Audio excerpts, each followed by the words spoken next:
السلام عليكم ورحمة الله وبركاته. ازيكم عاملين ايه؟ يا رب تكونوا بخير.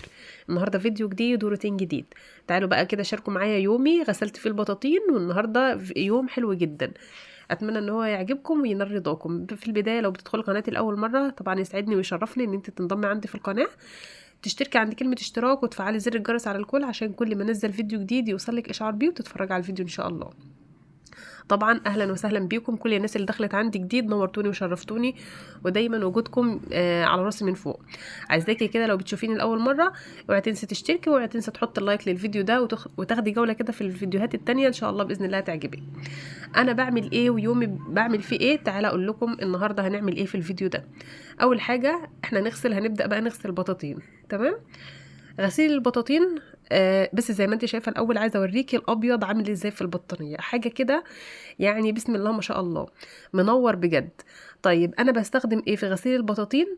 والله بصوا يا جماعه انا بتكلم بجد بصراحه، انا بستخدمش حاجه هو بس اوكسي، ولا بستخدم بقى يعني مثلا اي منظفات تانية، هو بس ده بس. انا يوم ما بنقعها يعني في زي ما شفتوا كده في البانيو بنقعها بميه سخنه، يعني انا كنت مشغله السخان، مليت البانيو ده ميه سخنه طبعا على ميه ساقعه يعني، وحطيت كميه اوكس كويسه يعني بسم الله ما شاء الله. كنت حاطه لها يعني الكيس ب20 جنيه كده، كنت سايبه منه شويه صغيرين ونقعتها ليله كامله، يعني من النهارده بالليل اتغسلت تاني يوم الظهر.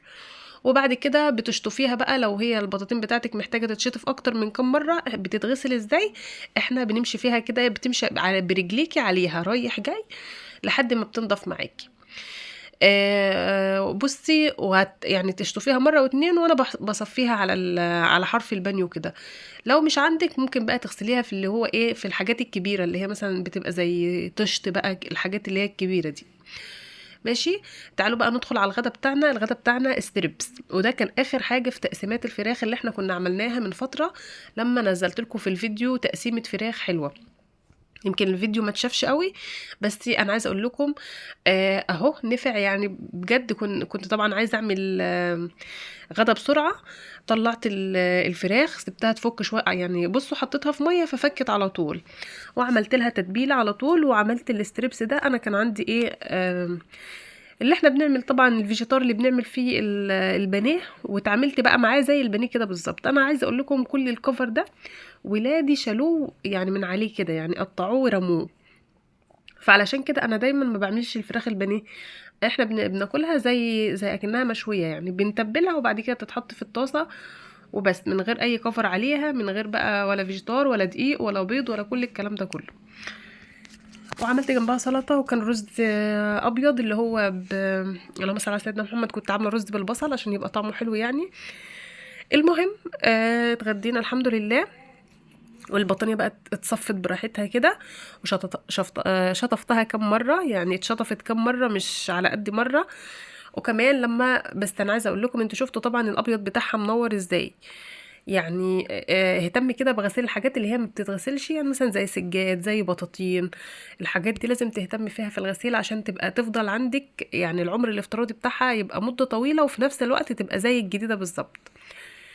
تعالوا بقى ندخل على المواعين، ودي طبعا فقرة محببة ليا، انا بحب غسيل المواعين بصراحة، وللناس كتير جدا خصوصا ستات البيوت. يعني الحوض عندك لما بيبقى رايق ونضيف كده تحس ان الدنيا كلها في الشقة رايقة. لو بقى عندك مواعين والدنيا مكركبة في الحوض مهما كنت يعني مظبطة الدنيا، لا اول ما تدخل المطبخ بقى تلاقي الدنيا مختلفة. ما كانش عندي مواعين كتير بصراحة، هم الحبة اللي موجودين بس قدامكم كده، لان انا امبارح ما عملتش اكل اللي هو في يوم المواعين ده. انا كان عندي طبعا كنت منزله لكم امبارح الفيديو، كنت عامله فيه بط وكنت عامله فيه بطاطس ورز، وقلت لكم الاكل ده هيقضي يومين، فهو ده كان باقي اكل عندي يعني، امبارح كان متبقي الاكل ده عندي. وانا راجعه بقى خلاص، انا كان اخر حاجه في تقسيمات الفراخ دي اللي هي اللي انا شفتوها في الفيديو ده النهارده، ان هعمل عملت يعني الستريبس ده وكده. انا بصراحه كنت عايزه اعمله ستريبس، وكنت عايزه اعمل شاورما يعني ايه، اعمله سندوتشات شاورما وكده. بس ما كانش طبعا عندي العيش وكده، وكنت محتاجه ان انا اعمل اكل سريع فعملته. النهارده بقى وانا راجعه بقى من الشغل وكده، فايه اتصلت على الراجل اللي هو بتاع الفراخ يعني. هو اللي اتصل عليا بصراحه، قال لي احنا عندنا بقى اوزان الكبيره اللي انت بتاخديها وكده لو عايزه. قلت له تمام. هي النهارده بكام يعني الفراخ النهارده بكام السعر بتاعها؟ قال لي النهارده ب 88 جنيه للكيلو يعني.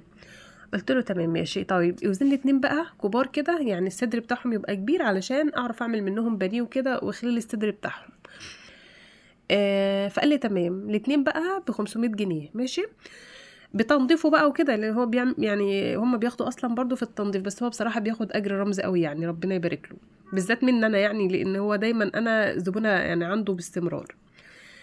المهم انا جبت الفراخ طبعا، هو خلاها وقطعها وظبطها بصراحه والله، وبيبقى حاطط فيها برتقان وليمون وبيبقى مظبطها يعني. بس طبعا ست البيت يعني ما ينفعش، يعني انا عن نفسي لا، انا مش هاكلها بالطريقه دي. لازم طبعا تتغسل وبتتنضف، ومهما كان يعني لازم يعني تنقعيها شويه وكده. لو وصلتي بقى معايا لحد الوقت ده، اوعي تنسي تصلي على النبي، واوعي تنسي تحط اللايك، وتدعي الأم بالرحمة والمغفرة، وتدعي لأهل غزة وفلسطين وسوريا وكل المستضعفين في الأرض، ربنا ينصرهم نصرا عزيزا عاجلا غير آجل، اللهم آمين. تعالوا بقى نكمل وأقول لكم أنا عملت إيه برضو. لما رجعت بقى أنا طبعا فضيتهم في الطبق، اللي هو الطبق اللي هتشوفوه دلوقتي. حطيت عليهم مية، وبعدين كبيت المية اللي كانت اللي يعني شطفتهم كده شطفة على السريع، وبعد كده حطيت عليهم مية تانية، وبعدين حطيت فيها ملح، وجبت طماطمايه هي دي اللي كانت موجوده عندي يعني. كنت عايزه احط فيهم دقيق، بس ايه معرفش ايه اللي نساني، انا كده كده الدقيق عندي يعني. حطيت طماطمايه بس كده عصرتها. كنت عايزه احط ليمون وبرتقان. انا كنت مخزنه الليمون من السنه اللي فاتت على فكره، وبستخدم الليمون اللي متفرز بستخدمه في غسيل الطيور والحاجات دي، بيبقى جميل بصراحه. بس كسلت اروح اجيب من الفريزر اللي انا في القسم التاني ده. المهم حطيت الطماطم زي ما بقول لكم، وحطيت الملح، وقمت بقى ايه، سبته بقى حوالي ساعتين منقوعين مع بعض كده. رجعت بقى نضفته انا بقى مع نفسي، بيبقى فيه زوايد كده، وبيبقى الورك كده فيه تجمع دموي في التجويف، لو انتوا واخدين بالكم ستات البيوت طبعا فاهميني. فكل ده بتتخلصي منه طبعا علشان يبقى ريحه الفراخ عندك لما تيجي تطبخيها تبقى ريحتها حلوه يعني. وبعد كده اللهم صل على سيدنا محمد بغسلهم بقى، هغسلهم برضو معاكم غسله تمام. جيت افرزهم عشان اعملهم تقسيمات معاكم، ببص كده ولا لقيت عندي اكياس تخزين ولا لقيت اطباق اللي هي اطباق الفوم دي، ولا اي حاجه. فسبتهم بقى بالليل عبال يعني ما اتصلت على جوزي يجيب لي وهو راجع. انا طبعا قسمتهم دلوقتي، انا اصلا ما كانش الفراخ ما بصوا، الحاجات اللي بتبقى ممكن تسبب بكتيريا والحاجات دي ما ينفعش ان انت تسيبيها يوم او 2 او يوم ونص بره، خصوصا واحنا في الصيف. يعني لو احنا كنا في الشتاء تقدري تسيبيها فترة طويلة بره، انما بقى فصل زي فصل الصيف ده اعملي حسابك ان الاكل بيتفاعل مع بعضه، وفي حاجات كتير بتتغير فيه، مش زي الشتاء خالص. فانت لو عندك لبن اوعي تسيبيه على الرخامه او تسيبيه على البوتاجاز في فصل الصيف شويه صغيرين، وهترجعي تلاقيه بصي في دنيا تانية. هتلاقيه طبعا قطع وما عادش نافع خالص. لو عندك برضو فراخ زي كده لا قدر الله ممكن ريحتها تطلع وتخسريها. لو عندك اي اكل بقى حاولي ان انت اللي هتستخدميه تمام، لو مش هتستخدميه على طول في التلاجة، او لو انت مش هتستخدميه ده يروح الفريزر على طول، ده مكانه. فانا بقى الفراخ دي كانت طبعا انا جايباها من الظهر يعتبر، وبعد ما نضفتها وغسلتها ونقعتها وكل القصص يعني قصة طويلة برضو، هي مرت بمراحل كتير. وغسلتها كم مرة طبعا وشطفتها وسبتها تتصفى وكده. اول بقى ما جوزي جاب لي الاكياس بتاعه التخزين دي، انا بصراحة خزنتها على طول. هما كانوا حوالي يعني الفرختين كانوا عاملين اكتر من بسم الله ما شاء الله 5 كيلو و600 او حاجة زي كده يعني. فطبعا الحجم كبير يعني يعني الصدر ده لوحده يعني مش الصدرين مع بعض، لا احنا بنتكلم ممكن الصدرين مع بعض كده معديين كيلو وشويه. وطبعا الوراك دي ما شاء الله حجمها كبير. فطبعا انا بعملهم التقسيمات دي ليه بقى، التقسيمات دي بتفرق معايا بصراحه، بكون جايه راجعه بقى عماله افكر في اكل يعني انا اعمل ايه النهارده.